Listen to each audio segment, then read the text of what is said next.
Hey guys! Hi everyone, welcome back to the Book Brood, and today we're going to bring you our wrap-up for the last week of September. And I will start with Gail Simone's Birds of Prey, The Death of Oracle. Goodreads says this is volume 2, but it feels like it takes place after what Goodreads considers volume 8 of Gail Simone's run, so I don't know if she did multiple runs, but it seemed to fit just right. Oh. Anyway, it was great. As always, it actually wrapped up a big portion of the story. Very exciting. And I rated that 4 stars, I believe. I think. I'll check on that. I might bump it to 5 because it was good. The first thing I read is Fallen by Lauren Kate. And this one I picked up on a whim because it said something about a boarding school and there was like some kind of mystery, and I thought it was going to be some sort of supernatural thing. And it was, I guess. It's about angels. And it was not that great.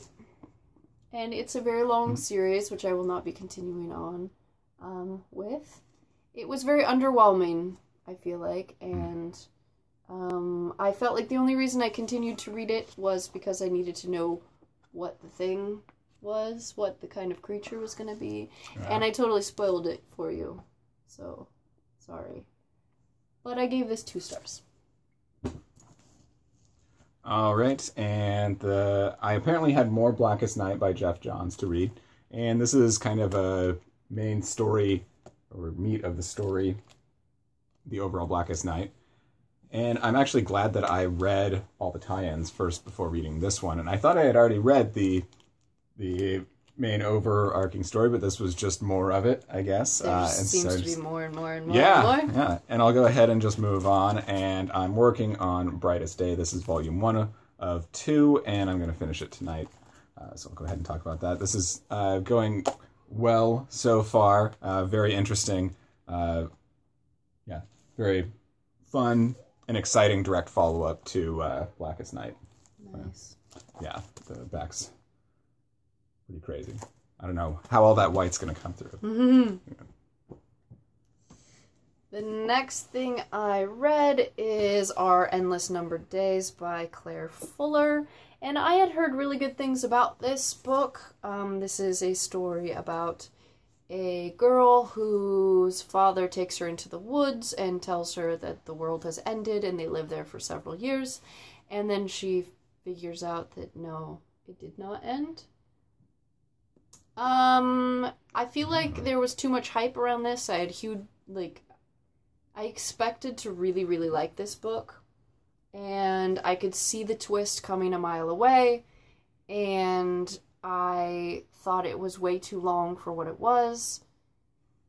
And it was just underwhelming.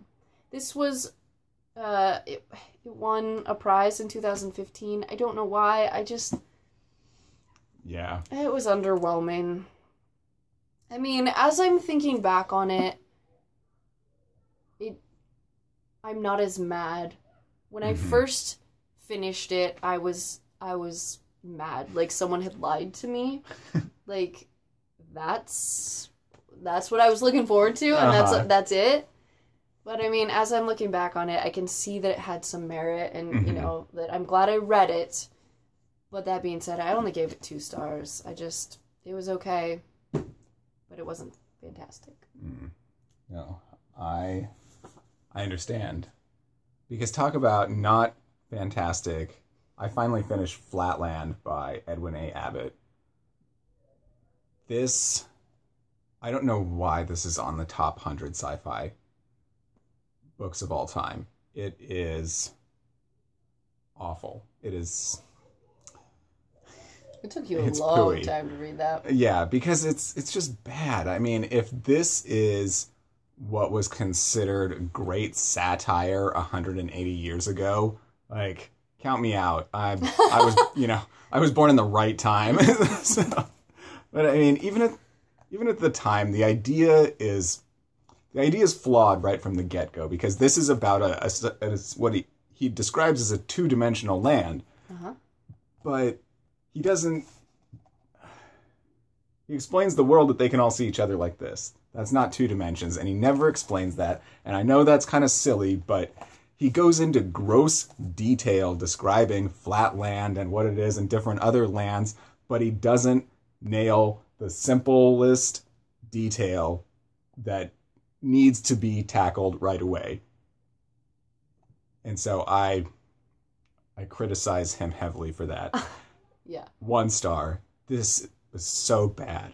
So bad. And the world was pretty much written just to display like his feelings on how society should be, which are pretty awful. Like, yeah. Do you remember where that ranks on the top 100? Off the top of your head? I don't know. But it's like, it shouldn't be on there. It shouldn't be on there at all. 1 star. Oh, that is rough. The next thing I read is Saga Volume 6, and this one was awesome. This was one of my favorite, I think. I really very much enjoyed this volume. We skip a bit in time.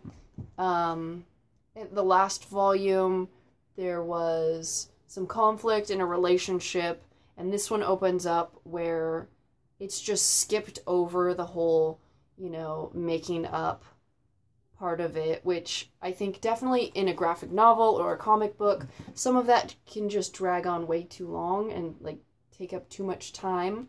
So I think they did a great job in just skipping that, because it wasn't essential to the plot, and no one really cared, I think. But anyways, that being said, I really very much enjoyed this.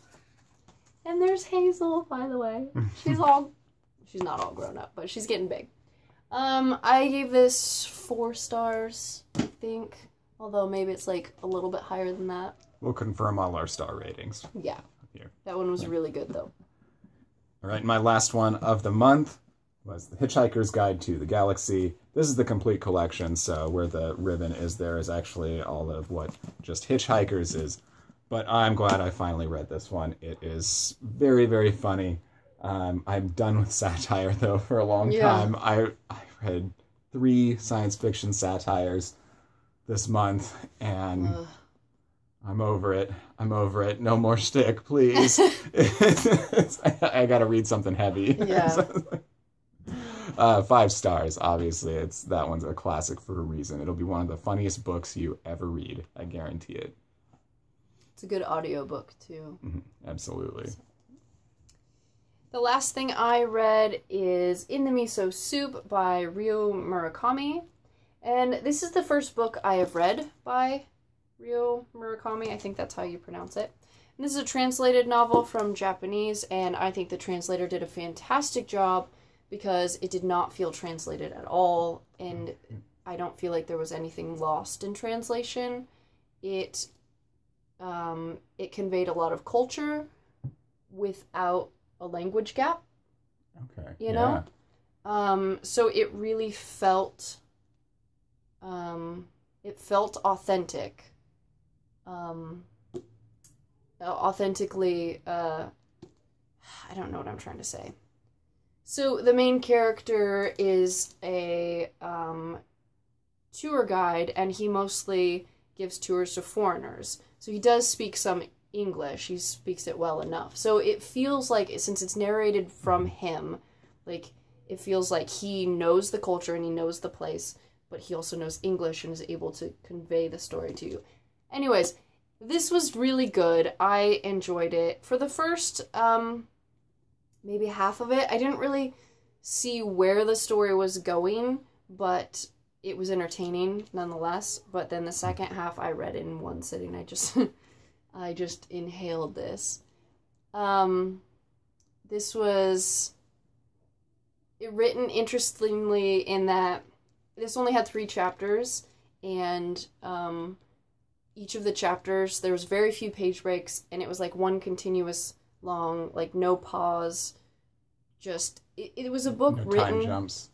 Yeah, like between chapters, there would be a few hours time jump when the main character had to sleep or something like that. But I think this was definitely, the pacing was set up where you could just read it in one sitting, and maybe that would have been better instead of dragging it out a few days. But I enjoyed this. I gave it 4 stars, and I will probably be picking up more from this author. Yeah, I need to read one of his.